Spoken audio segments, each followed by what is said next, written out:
Tema kita pada malam hari ini masih terkait dengan yang sebelumnya, yaitu maqasidu an-nikah atau maqasidu az-zawaj, maksud-maksud dan tujuan ditetapkannya beberapa hukum yang berkaitan dengan az-zawaj atau an-nikah. Karena ada dua istilah dalam fikih itu, ada nikah, ada zawaj. Pengertiannya sama, menyatukan laki-laki dan perempuan dalam akad yang sah secara Islam. Itulah yang disebut dengan akad nikah, di mana di balik hukum-hukum pernikahan itu ada maqasid yang pada minggu yang lalu kita sudah bagi maqasidnya itu kepada dua bentuk. Ada maqasid asliyah, maksud-maksud utama atau maksud-maksud yang disampaikan oleh Allah secara umum. Tapi ada nanti al-maqasid at-tabaiyah, maksud-maksud dan tujuan yang lebih khusus, lebih menjurus dalam persoalan pernikahan itu sendiri. Al-maqasidul asliyah itu sudah kita sampaikan. Maksud-maksud utama dari pernikahan itu sudah kita sampaikan pada minggu yang lalu, di mana kita katakan bahwa ada dua tujuan utama dari hukum dari konsep pernikahan. Yang pertama kita katakan bahwa ibtigha'u al-waladi wa taksiru nasalil ummatil muhammadiyah. Tujuannya adalah untuk mengharapkan keturunan dan memperbanyak generasi umat Nabi Muhammad dengan cara yang sah. Karena tanpa nikah mungkin akan lahir anak, tapi dengan cara yang tidak sah, dengan cara yang haram. Generasi umat Nabi Muhammad harus berkembang dengan cara-cara yang halal, dengan cara-cara yang syar'i. Maka salah satunya adalah dengan ditetapkannya hukum pernikahan. Betapa sudah kita gambarkan pada minggu yang lalu, pernikahan itu benar-benar menempatkan manusia menjadi seorang manusia. Tanpa pernikahan maka manusia tak ubahnya seperti hewan.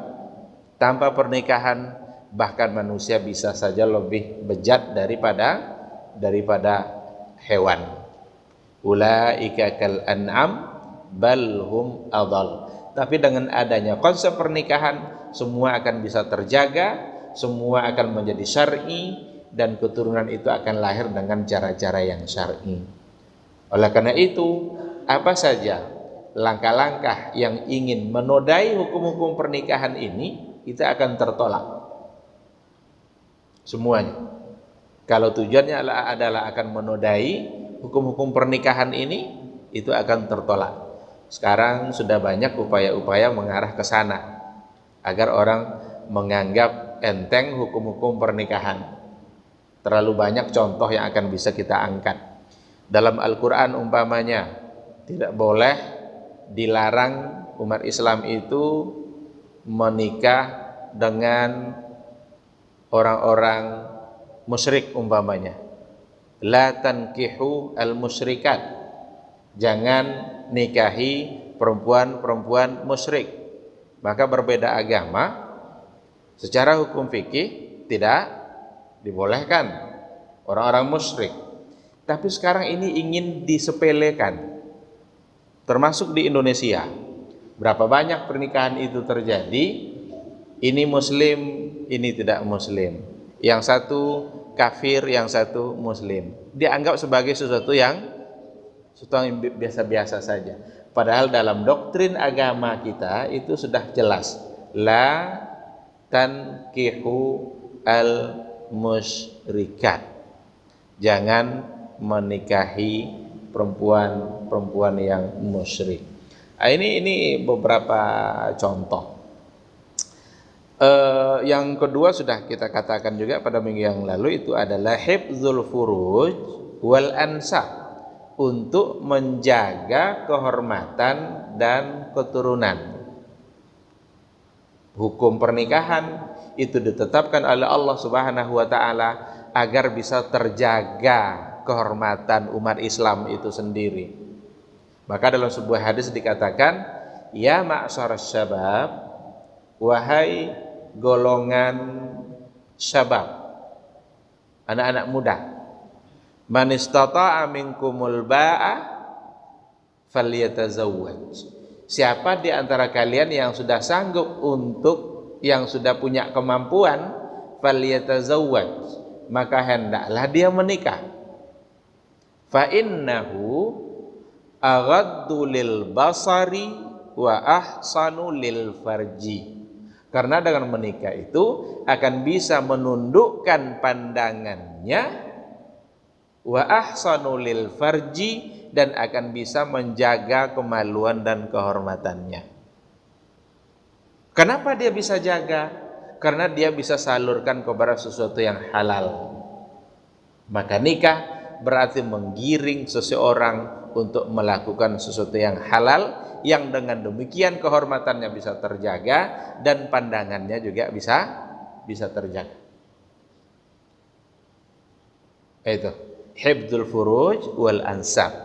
Ini yang menjadi al-maqasid al-asliyah, tujuan-tujuan utama disyariatkannya hukum nikah yang tadi kita istilahkan dengan maqasidu az-zawaj. Seperti yang kita katakan tadi, bahwa kalau memang sudah ditetapkan hukum seperti itu, maka semua hal yang akan mengarah kepada penodaan hukum-hukum tadi semua akan menjadi terlarang. Kenapa agama kita melarang untuk melakukan praktek? Ada beberapa bentuk praktek nikah yang terjadi pada masa jahiliyah dulu. Ada namanya nikah syighar. Nikah syighar. Nikah syighar itu adalah nikah silang. Jadi si A sebagai ayah, si B juga sebagai ayah. A sama B ini masing-masing punya putri, punya anak perempuan. Jadi syighar itu gambarannya begini. Kata si A bilang sama si B, wahai si B, saya nikahkan kamu dengan putri saya, dengan syarat kamu nikahkan pula saya dengan putri kamu. Itu kebiasaan jahiliyah, pernah terjadi. Itu namanya nikah syighar, tanpa ada mahar. Jadi nikahkan saya dengan putri kamu, saya nikahkan kamu dengan putri saya, tapi dengan catatan, dengan syarat kamu nikahkan pula saya dengan putri kamu. Jadi sama-sama dia nikah dengan putrinya, putri temannya. Itu syighar yang dalam agama itu dilarang oleh Rasulullah Sallallahu Alaihi Wasallam.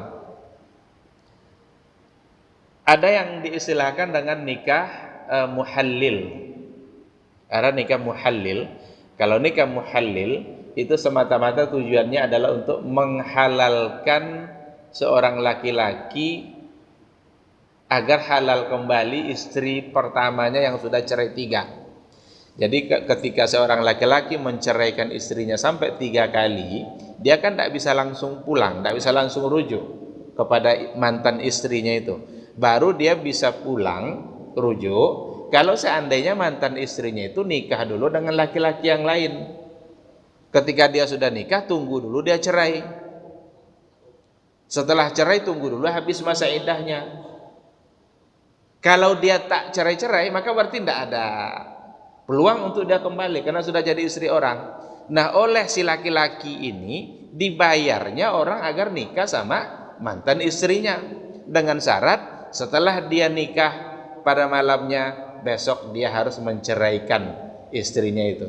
Itu namanya muhallil. Yang dalam hadis dikatakan, ini lebih keras bahasanya, la'ana Rasulullah sallallahu alaihi wasallam al-muhallila wal muhallalalah. Itu dalam bahasa. Rasulullah melaknat pelaku keduanya, baik laki-laki yang meminta laki-laki lain untuk menikahi mantan istrinya, atau laki-laki yang diminta untuk menikahi, dua-duanya dilaknat oleh Rasulullah sallallahu alaihi wasallam. Ada yang diistilahkan dengan nikah mut'ah. Ini dulu minggu kemarin sudah kita sampaikan, nikah mut'ah di mana nikah berjangka, nikah kontrak, nikah dibatasi oleh waktu. Ini semua ini kenapa dilarang? Karena bertentangan dengan tujuan pernikahan itu sendiri. Yang namanya nikah mut'ah dibatasi oleh batas waktu tertentu, maka nggak ada lagi tujuan asasi dari pernikahan. Ketika pernikahan tujuannya adalah mendapatkan anak, sekarang dia nikah cuma 6 bulan, karena kontraknya 6 bulan, berarti tujuan utama dari pernikahannya tidak ada di situ. Maka Islam melarang. Islam melarang dan sangat melarang. Kecuali oleh orang-orang Syiah yang mengatakan itu sebagai sebuah ibadah, bahkan katanya lebih besar pahalanya dari 60 kali jihad. Ini jangan terpengaruh oleh hadis-hadisnya orang Syiah yang mengatakan bahwa mut'ah lebih besar pahalanya dari 60 kali jihad. Banyak yang tertipu oleh hadisnya, tapi ketika dia menyadari, barulah dia ketahuan bahwa praktek itu adalah sebuah kesalahan yang harus ditinggalkan. Kita akan lanjutkan pada malam ini. Kalau kemarin adalah maqasid asliyah sebagai tujuan asasi yang utama, sekarang adalah al-maqasid at-tabaiyah lin nikah. Tujuan-tujuan tambahan tapi lebih khusus, lebih menjurus. Maksud sebagai maksud dari disyariatkannya pernikahan. Yang pertama adalah hallu istimta kullim minhuma bil akhar, untuk menghalalkan bersenang-senang antara suami dan istri. Istimta itu bersenang-senang. Bersenang-senang itu nanti dalam artian yang sangat luas. Bisa berhubungan suami istri, bisa mukaddimahnya, bisa apa saja hal-hal yang disenangi oleh suami dan istri untuk membuat dia menjadi bahagia. Maka akad disyariatkan oleh agama, tujuan tambahannya adalah, tujuan lebih khususnya adalah untuk menghalalkan itu semua. Tanpa akad maka dia tidak akan pernah menjadi halal. Maka beda antara zina dengan nikah ada pada akad, selainnya sama. Maka akad cukup menentukan. Ada orang mengatakan itu kan cuma bahasa dalam akad saja yang membedakan. Sama dengan antara bank syariah umpamanya, antara bank syariah dan bank konvensional. Kan bedanya hanya pada akad. Bedanya hanya bukan pada bismillah di atas, tapi ada pada akad. Dan akad itu sangat menentukan. Akad itu sangat menentukan. Nah, beda antara zina dengan nikah ada pada akad. Ijab kabulnya, saya terima, saya nikahkan, saya terima. Itu bedanya. Yang hal itulah yang membuat dia menjadi halal. Semua bentuk aktivitas yang dilakukan oleh suami istri setelah akad, maka semuanya akan bisa bernilai ibadah. Tapi kalau tanpa akad, semua bentuk kesenangan-kesenangan yang dilakukan oleh laki-laki dan perempuan semua akan tercatat sebagai dosa. Apa susahnya akad? Laksanakan akad itu agar semua menjadi pahala. Tapi kalau ini yang tidak dilaksanakan, semua akan jadi dosa. Nelpon saja, lalu lunak-lunak sedikit suaranya, dosa. Tapi kalau sudah akad, jadi pahala. Memikirkan dia, dipikirkannya dia terus, tapi belum akad, bisa jadi dosa. Tapi kalau sudah akad, maka akan menjadi pahala. Nah, ini pesan buat yang belum menikah. Ini nikah saja, akad saja dulu. Tidak usah ditunda-tunda, agar berubah menjadi pahala. Bahkan sahabat merasa heran juga ketika Nabi mengatakan itu sebagai pahala, sebagai ibadah. Jadi kata Rasul begini, seorang laki-laki yang mendatangi istrinya, seorang suami yang mendatangi istrinya, itu adalah pahala dan itu ibadah. Apa kata sahabat? Ya Rasulullah, wahai Rasul, apakah ketika seorang laki-laki melampiaskan syahwatnya kepada istrinya itu bisa jadi pahala? Bisa jadi ibadah? Nabi mengajak sahabat ketika itu untuk berlogika. Coba kamu bayangkan, kalau seandainya dia letakkan syahwatnya itu pada yang haram, itu dosa enggak? Dosa, kata sahabat. Kalau seandainya diletakkannya pada yang halal, berarti pahala. Diletakkan pada yang haram dia menjadi dosa, maka mafhum mukhalafahnya, kalau diletakkan pada yang halal, ia akan menjadi ibadah dan itu akan berpahala. Menyuapkan nasi ke mulut istri itu adalah sedekah. Maka semua aktivitas yang akan dilakukan setelah akad semua menjadi halal, bahkan semua menjadi pahala dan ibadah.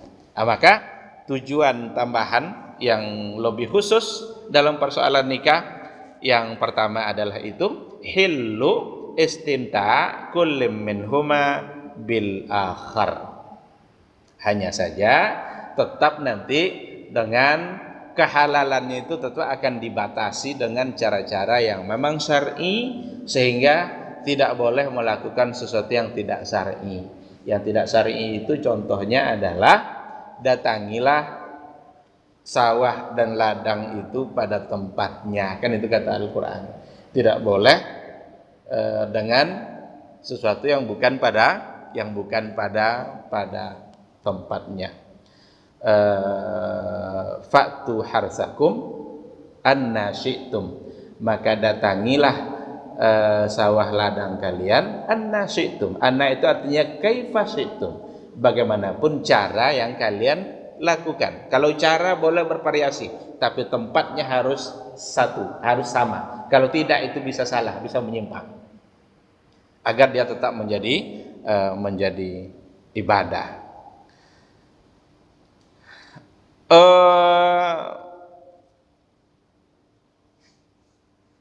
Hal yang seperti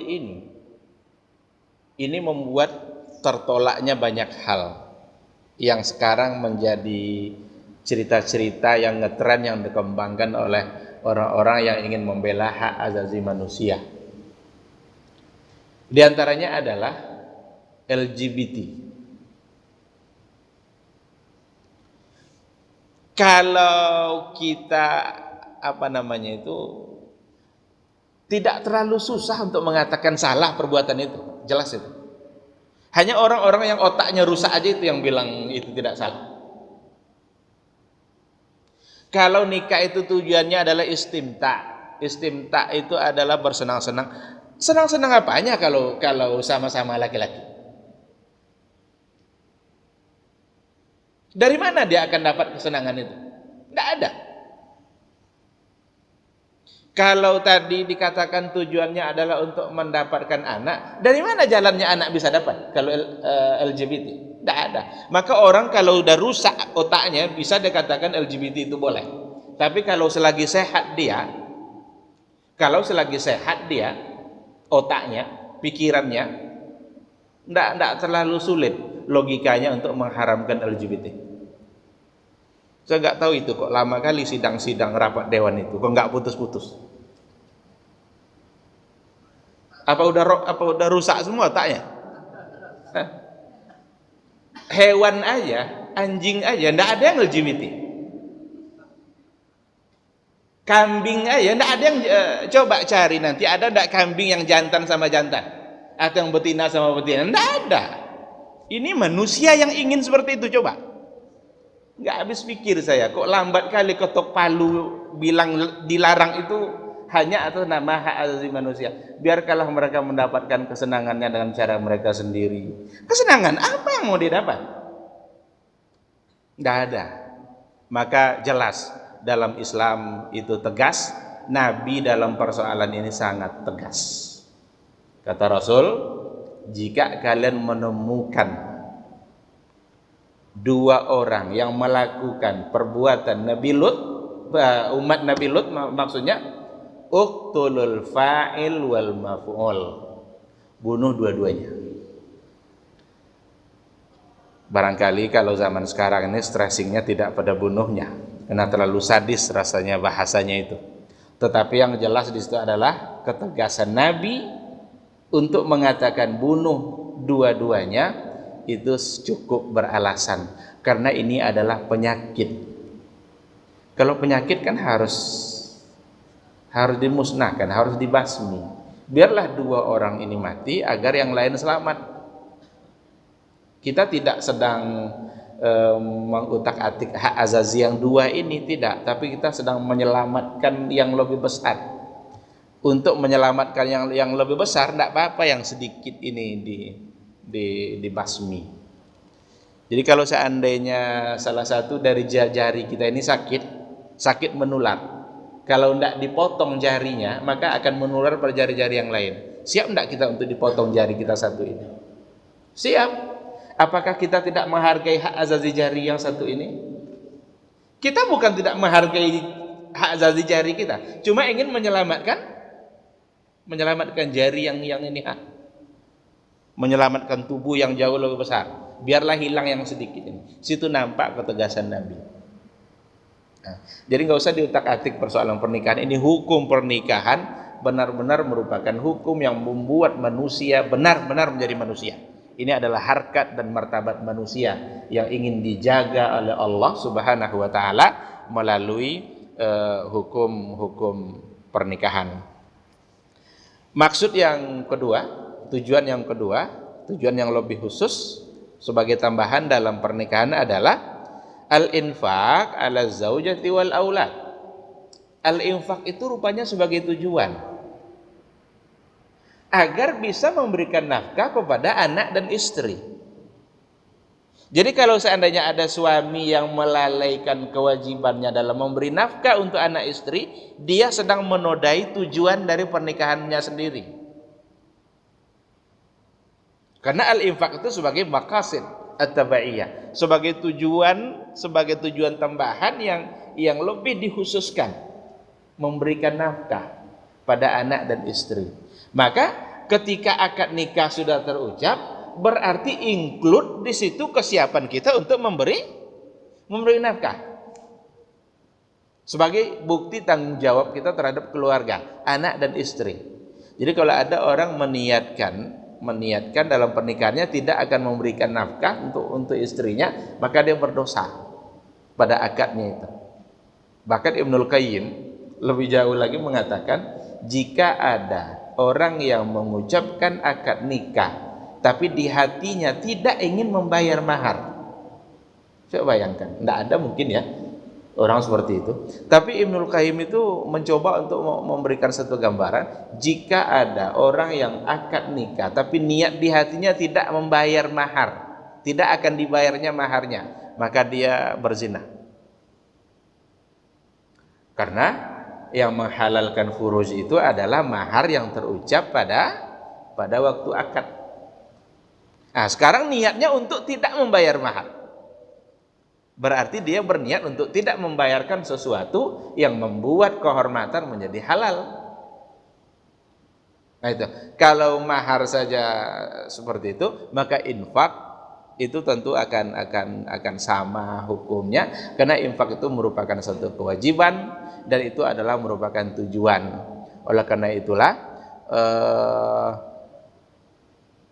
Rasulullah Shallallahu Alaihi Wasallam, kalau kita lihat dalam sejarah pernikahannya dengan banyak perempuan, itu yang paling menonjol tujuannya adalah bukan karena syahwat, tapi adalah karena al-infaq. Ada perempuan suaminya meninggal dalam pertempuran, yang perempuan ini siapa yang akan menafkahinya? Tidak ada. Maka dinikahi oleh Nabi. Nabi menikahi dia ini berarti yang terbersit di situ adalah al-infaq, an-nafaqah, agar yang perempuan ini menjadi mudah untuk mendapatkan nafkah. Karena suaminya sudah meninggal.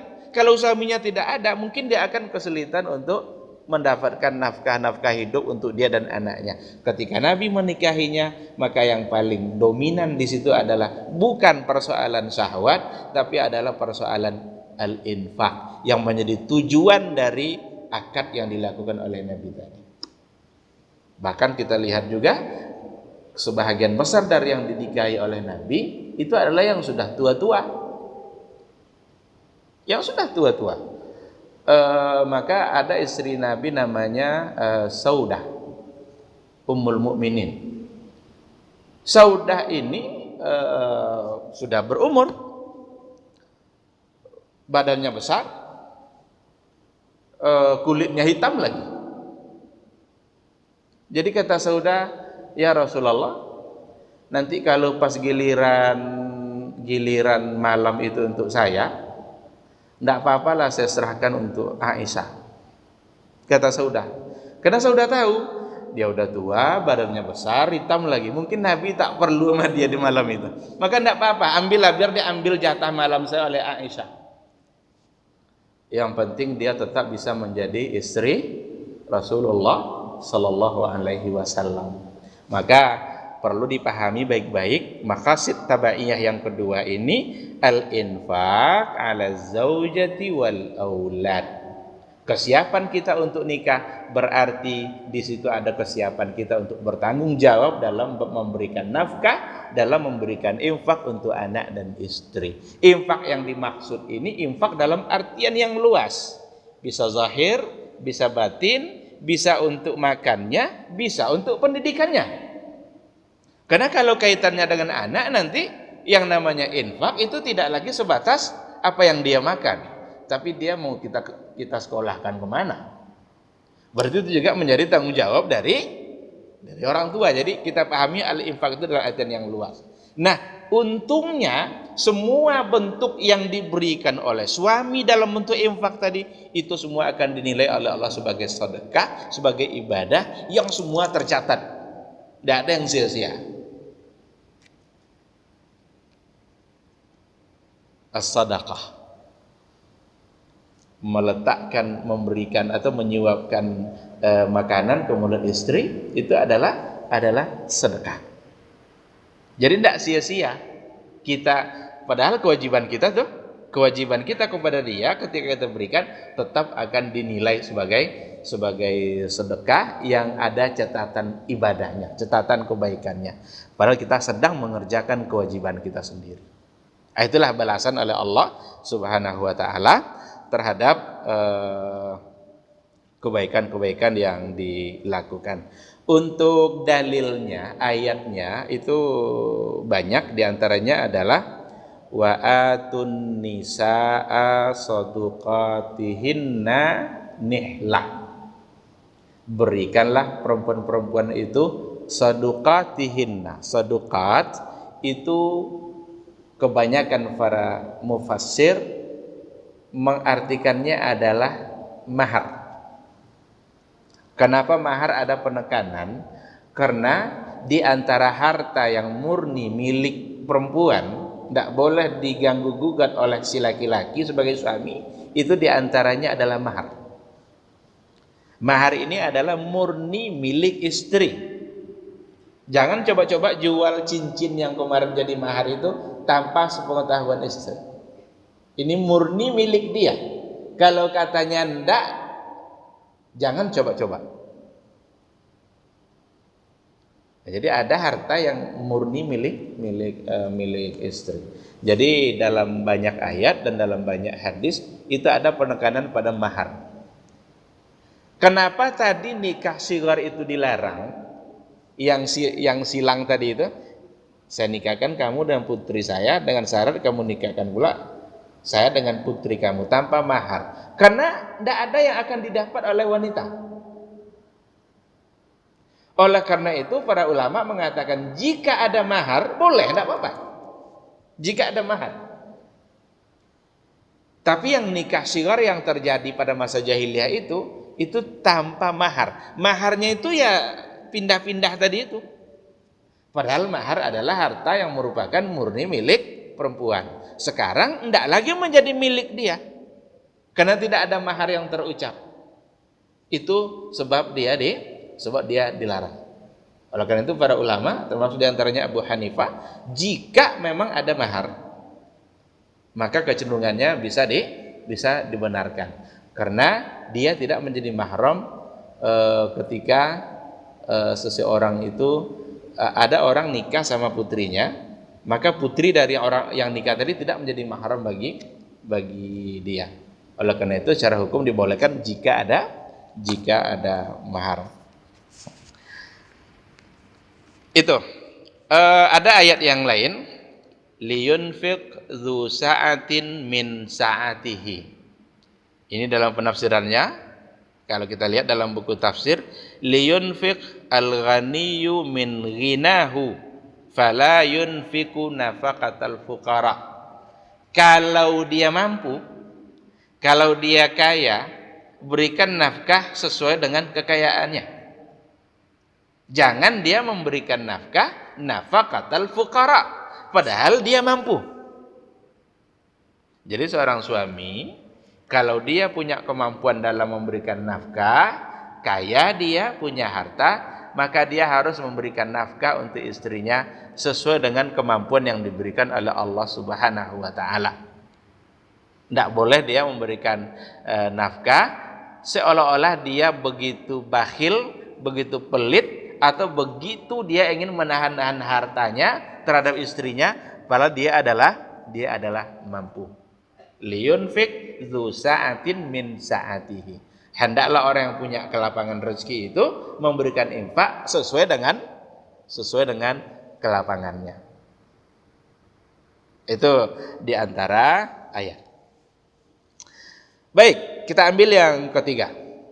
Al-maqasid at-tabaiyah yang ketiga. Kalau tadi yang kedua al-infaq, yang ketiga adalah tahqiq as-sakan wal mawaddah war rahmah baina zaujain. Agar terbukti keduanya sama-sama merasakan sakinah, mawaddah warahmah. Ini saya kira istilah yang sudah menjadi akrab bagi kita bersama. Bahkan dalam setiap undangan-undangan itu selalu ada mohon doa agar mendapatkan sakinah, mawaddah, warahmah. Sakinah itu ketenangan jiwa. Pada pertemuan yang sebelumnya kita sudah sampaikan apa yang dimaksud, karena ada doa yang diajarkan oleh Nabi agar keluarga, anak dan istri itu menjadi qurratu ain, qurratu a'yun. Qurratu a'yun itu mata kita jika memandangnya membuat jiwa kita menjadi tenang, membuat perasaan kita menjadi bahagia ketika kita melihat anak dan istri kita. Itu qurratu a'yun. Anak-anak yang soleh, anak-anak yang dididik dengan didikan-didikan yang baik, yang selalu membiasakan kebaikan-kebaikan, ketika kita memandangnya, pasti jiwa kita akan terasa nyaman ketika memandang anak-anak seperti itu. Itu akan berbeda nanti ketika dia tidak seperti itu. Maka kita selalu diminta berdoa, hablana min azwajina wa dzurriyyatina qurrata a'yun waj'alna lil muttaqina imama. Ini doa Nabi Ibrahim awalnya yang baik bagi kita kalau seandainya doa ini kita ulang-ulang agar kita mendapatkan qurrata a'yun itu, ketenangan jiwa ketika memandang anak dan istri. Al-mawaddah war rahmah yang dibingkai dalam istilah sakinah tadi, itu akan didapatkan dengan husnus suhbah wal muasyaratu bil ma'ruf. Akan didapat dengan cara bagaimana bergaul dengan baik antara suami dan istri. Bergaul dengan baik ini, muasyarah bil ma'ruf ini akan didukung oleh pengetahuan kita antara hak-hak dan kewajiban. Maka dalam fikih munakahat itu ada satu bab. Bab itu adalah al-huquq az-zaujiyah. Al-huquq az-zaujiyah artinya adalah hak-hak dan kewajiban suami istri. Hak istri, kewajiban suami. Hak suami berarti adalah kewajiban istri. Husnus suhbah, baiknya, akrabnya, baiknya pergaulan itu akan didukung oleh bagaimana antara suami dan istri itu mengenali hak dan kewajibannya. Karena istri ada haknya, wajib suami menunaikan. Suami ada haknya, wajib istri untuk menunaikan. Kalau suami istri tidak paham hak dan kewajibannya, ini mu'asyarah bil ma'ruf agak susah. Karena dia tidak tahu apa haknya, apa kewajibannya. Maka menjadi sangat penting untuk mengenali hak-hak dan kewajiban ini. Di antaranya, kalau kita bicara umpamanya hak suami yang laki-laki dari istri, berarti kewajiban istri. Di antaranya adalah at-ta'ah, adalah ketaatan. Suami itu mendapatkan ketaatan dari istrinya. Suami istri mentaati suaminya. Taat dari istri itu hak suami. Yang kalau seandainya dia tidak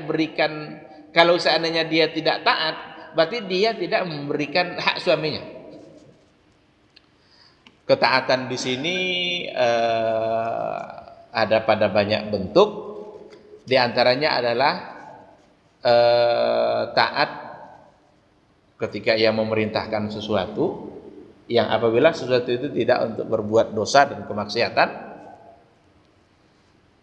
Atau di antaranya juga adalah mentaati suami ketika suami mengajak untuk tidur, tidak boleh menolak.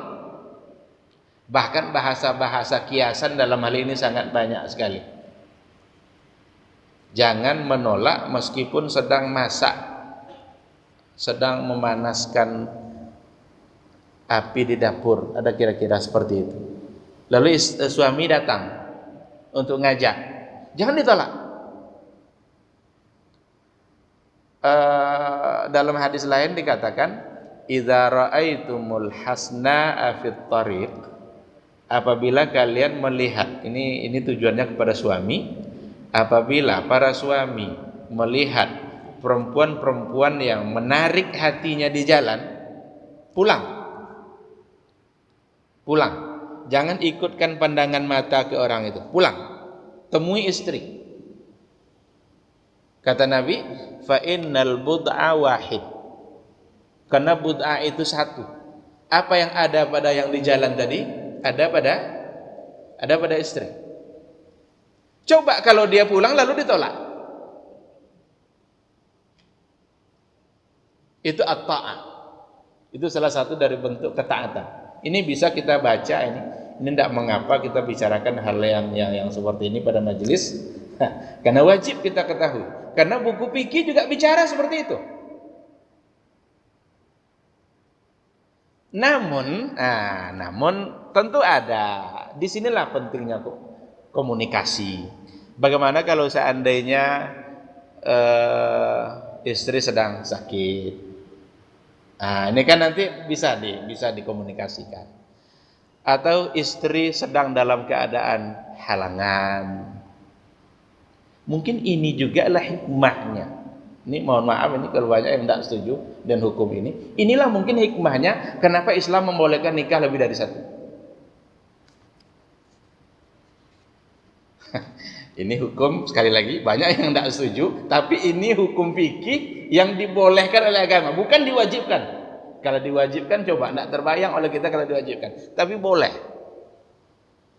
Ketika hasrat itu datang pada saat istri lagi halangan, dia ada yang kedua. Ini logika pada poligami. Kita harus menerima ini karena ini adalah hukum Allah. Jangan karena kita tidak siap menerimanya lalu hukum kita rubah. Itu sikap yang salah. Hukum tidak boleh dirubah, tapi ketika kita belum bisa melaksanakannya, tidak usah laksanakan. Tapi jangan hukum yang dirubah. Seperti itu dia. Itu di antara haknya at-ta'ah. Di antara hak suami juga dari istrinya adalah at-tazayyun. At-tazayyun itu artinya adalah berhias. Istri itu justru berhiasnya untuk suami. Bukan berhiasnya perempuan itu kalau mau keluar. Kalau dia mau keluar dari rumahnya, itu berhiasnya kurang 5 menit dari 1 jam. Padahal mau keluar. Tapi giliran untuk bersama suaminya hanya seadanya. Itu salah. Malah 5 menitnya saja untuk berhias. At-tazayyun itu adalah hak suami yang harus didapatkannya dari istrinya. Zina itu berhias. Bagaimana dia menghiasi dirinya ketika ia bertemu dengan suaminya. Itu diantara. Sekarang kita lihat hak istri. Kalau hak istri berarti kewajiban suami. Hak yang pertama yang harus didapatkan oleh istri itu adalah mahar. Ini hak ini. Kewajiban suami untuk membayarkan mahar pada istrinya. Apa yang sudah terucap kemarin bayar. Dan yang kedua adalah yang menjadi hak istri an-nafaqah. Adalah nafkah. Bagaimana suami berkewajiban untuk memberikan nafkah kepada istrinya. Nafkah itu bisa nafkah zahir, bisa nafkah batin. Tidak boleh diabaikan. Tidak boleh seorang suami meninggalkan istrinya lebih dari 4 bulan. Jadi dulu Umar ibn al-Khattab itu orangnya suka patroli. Malam-malam patroli dia. Ketika ia patroli itu ia mendengar suara perempuan yang ada di dalam rumah. Dicoba oleh Umar ibn al-Khattab untuk mendekati rumah ini. Ini kenapa perempuan ini menangis? Dengarlah oleh Umar, perempuan itu sedang mengucapkan sebuah syair. Di antara lafaz syair yang dia ucapkan, laula makhafatallahi lataharrakatis sarair. Kalaulah bukan karena saya takut kepada Allah, niscaya ranjang ini akan bergetar. Umar paham. Bahasa-bahasa ranjang bergetar itu Umar paham. Ini pasti ada sesuatu. Ada apa yang terjadi pada perempuan ini? Rupanya perempuan itu suaminya sedang dikirim oleh Umar pada sebuah pasukan perang. Umar pulang menemui anaknya yang bernama Hafsah. Kata Umar, ya Hafsah, berapa lama perempuan itu sabar untuk tidak ketemu dengan suaminya? Dengan malu-malu Hafsah menjawab, 4 bulan ya Amirul Mukminin.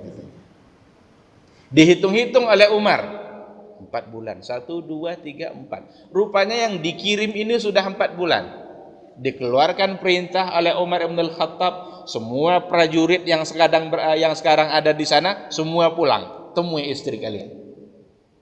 Karena Umar merasa berdosa ketika ia mengirimkan laki-laki untuk berperang yang akibatnya adalah meninggalkan istri lebih dari 4 bulan. Karena 4 bulan adalah batas di mana perempuan itu bisa sabar. Dan itu adalah hak perempuan yang harus didapatkannya dari suaminya. Maka tidak boleh seorang suami itu mengabaikan hal itu. Apalagi mengabaikannya, membiarkannya berbulan-bulan, dia entah kemana, lalu tidak memikirkan istrinya yang ada di rumah, dia pergi ke tempat lain yang kadang-kadang tidak ada berita. Itu satu kezaliman. karena dia sedang tidak memberikan hak istrinya yang merupakan kewajiban dari suami itu sendiri. Begitulah Islam itu mengatur, diatur sedemikian rupa oleh agama kita antara hak dan kewajiban. Cuma memang 4 bulan ini tidak pula mutlak. Kalau seandainya antara suami dan istri itu sepakat untuk lebih dari itu dan dua-duanya siap, maka tidak mengapa. Ada seorang suami,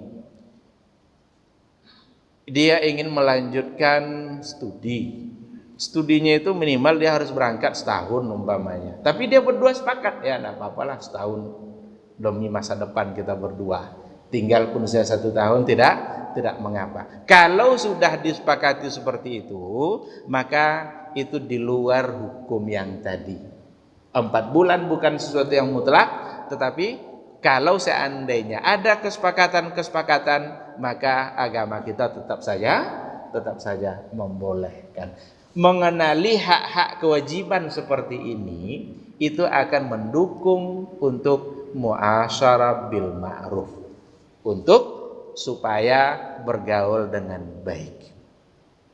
Maka di antara makna bergaul dengan baik itu menjaga hak-hak dan kewajiban. Dari sisi ini, agama melarang ada satu istilah yang baru berkembang.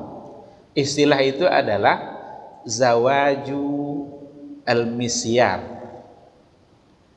Siapa yang pernah mendengar istilah ini? Zawajul misyar, nikah misyar. Misyar itu artinya adalah nikah wisata. Nikah wisata bahasa kitanya.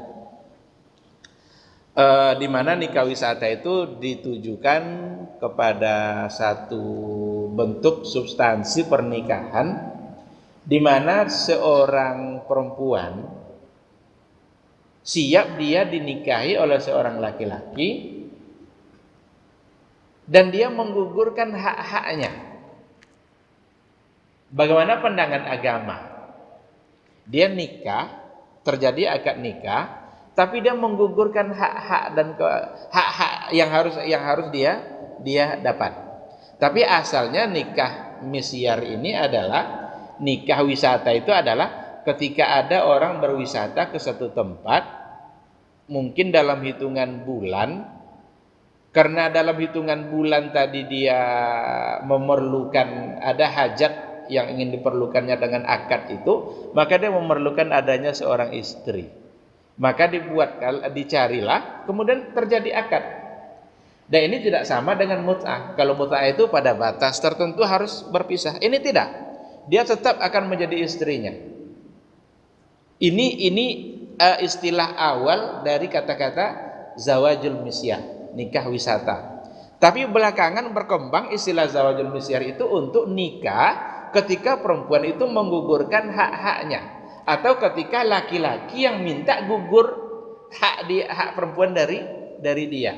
Salah satu dari penyebabnya adalah yang pernah terjadi, ada seorang perempuan yang sudah lama umurnya tapi tak datang-datang juga ada orang yang melamar dia. Sudah lama, Allah belum menakdirkan dia mendapatkan jodoh. Lalu ada orang yang melamar dia dan memberikan syarat seperti tadi. Kita nikah saja, tapi nanti ada hak-hak yang mungkin tidak tertunaikan, entah nafkah atau biaya hidup. Yang penting dia akad nikah dengan cara akad yang sah. Nah, zawajul misyar dalam artian seperti ini, kalau yang meminta gugurkan hak itu datang dari laki-laki, maka itu tidak boleh, karena dia minta digugurkan kewajibannya. Tentu tidak bisa, karena kewajiban dia berikan syarat agar digugurkan kewajiban itu. Namun kebolehan itu bisa datang, bisa ada apabila hak-hak itu digugurkan oleh perempuan itu sendiri. Ya udahlah, dia sendiri yang menggugurkan haknya. Maka kalau yang seperti itu, ada kecenderungan sebagian para fuqaha untuk membolehkannya, karena bukan laki-lakinya yang minta digugurkan kewajiban, tapi perempuan yang ingin menggugurkan apa yang menjadi hak dia dari suaminya. Namun dari segi hukum afdaliyah, keutamaan, lebih baik praktek seperti ini dihindarkan karena lagi-lagi tidak sejalan dengan tujuan dari pernikahan itu sendiri. Bagaimana mungkin nanti dia bisa hidup muasyarah bil ma'ruf, bergaul dengan baik, kalau seandainya ada hak-haknya yang justru tidak terpenuhi. Itu yang ketiga. Yang keempat kita singkatkan saja karena masih ada 2 sebelum kita bertanya jawab. Yang keempat adalah tahqiq at-tawasul wa ta'awun bainal usari wal qabail. Untuk menghimpun 2 keluarga besar. Jadi yang nikah itu walaupun 2 orang, 1 laki 1 perempuan, tapi yang ketemu itu sebetulnya bukan cuma 2 orang, tapi ada 2 keluarga. Oleh karena itu, ada konsekuensi hukum dari pernikahannya itu yang berkaitan dengan keluarga.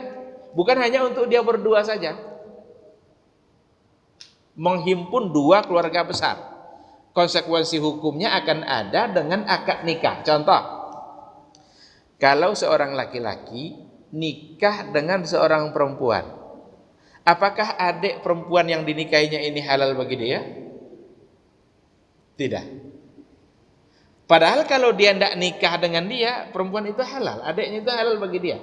Tapi kalau dia sudah nikah, maka adiknya lagi, kakaknya haram bagi dia untuk menikahinya. Berarti ada konsekuensi hukum untuk keluarga-keluarga lain disebabkan oleh akad dia berdua. Ini yang dimaksud. Maka pertemuan 2 orang itu bukan hanya dia berdua saja, tapi 1 keluarga besar yang masuk nanti dalam konsekuensi hukum dari pernikahan.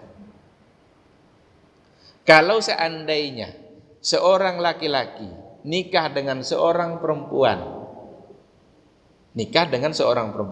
maka ibu si perempuan ini haram bagi dia untuk menikahinya, dan itu haramnya adalah haram mu'abbad, haram selamanya. Nanti kalau istrinya ini sudah meninggal, mertuanya masih hidup, mertua ini masih haram bagi dia, karena haramnya adalah haram mu'abbad, selama-lamanya. Berbeda dengan adiknya. Kalau adiknya jika meninggal istrinya, maka adiknya halal bagi dia. Boleh bagi dia untuk menikahi adiknya jika istri yang dinikahinya tadi meninggal. Kalau diceraikan, halal tidak bagi dia? Kalau diceraikannya istrinya itu, lalu dia mau nikah sama adiknya, dia persoalannya mau tidak orang tuanya nikahkan lagi, sedangkan kakaknya ada diceraikannya. Maka bukan persoalan halal tidaknya lagi, mau tidak dia menikahkan lagi. Jangan-jangan nanti diceraikan lagi kayak kakaknya juga. Maka jarang terjadi. Yang sering terjadi itu adalah kalau meninggal maka nikah dengan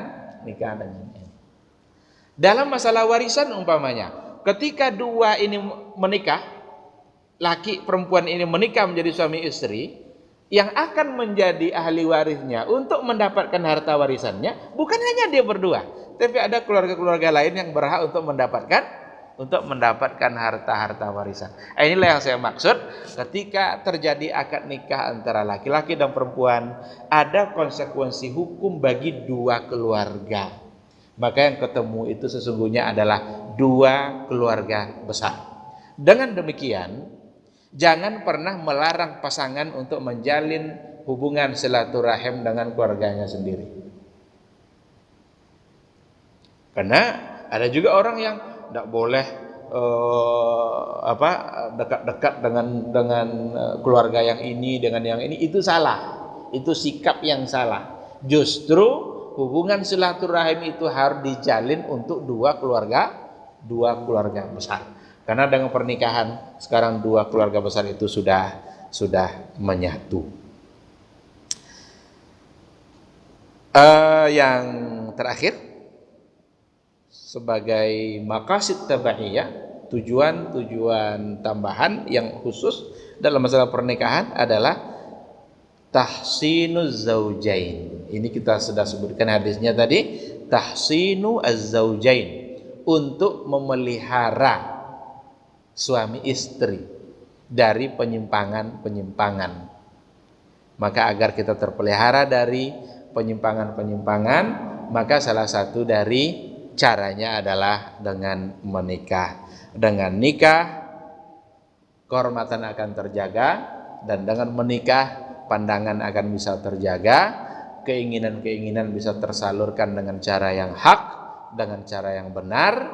Oleh karena itu, jika sudah mampu, maka Nabi sangat menganjurkan untuk menikah. Cuma mampu itu kan relatif. Jangan harapkan mampu kita seperti orang yang di luar batasan, yang seharusnya tidak perlu dijadikan itu standar. Tapi kemampuan itu kita yang menentukan. Kira-kira kita sudah mampu ini atau belum. Maka kalau ditanya nikah itu hukumnya apa? Nikah itu hukumnya bisa 5. Bisa wajib, bisa sunat, bisa mubah, bahkan bisa haram. Kalau seandainya tujuan pernikahan itu hanya untuk menyakiti perempuan saja, haram hukumnya. Dia sudah mampu. Kalau tidak nikah, dia akan terjerumus kepada dosa, maka wajib bagi dia menikah. Tapi dia belum terlalu mampu, cuma khawatir dia terhadap dirinya kalau tidak nikah juga mungkin akan semakin banyak dosa. Silahkan dia untuk menikah. Karena kata Allah, in kanu fuqara yughnihumullah.